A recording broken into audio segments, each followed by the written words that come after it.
And meron ako ditong 2 pirasong pampano. Timplang ko muna ito ng asin.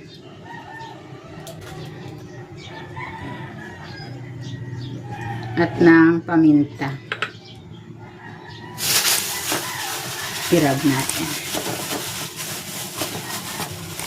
Lagyan din natin yung chive.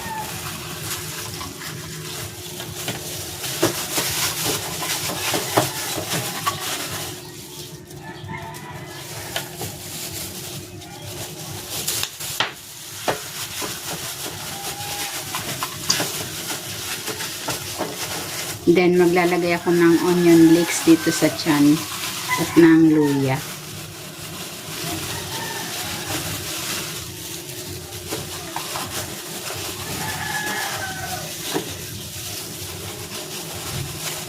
Ayan, pwede na natin itong i-steam.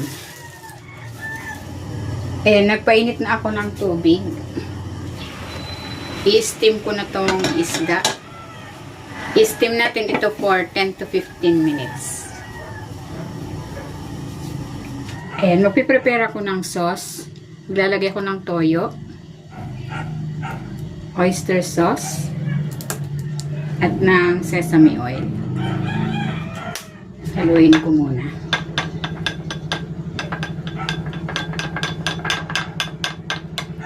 Ayan, okay na ito. Ayan, ito na yung isda. Hahanguin ko na ito.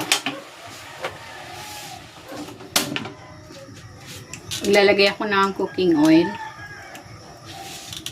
Ilalagay ko naman dito itong luya.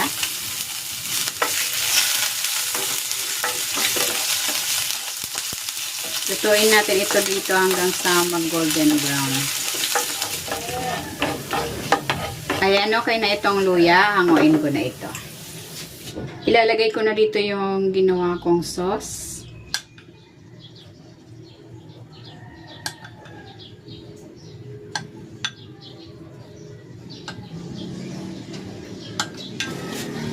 Yung luya.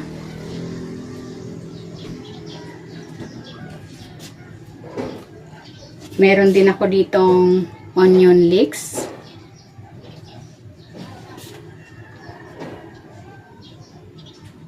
Ibuhos ko na dito yung oil.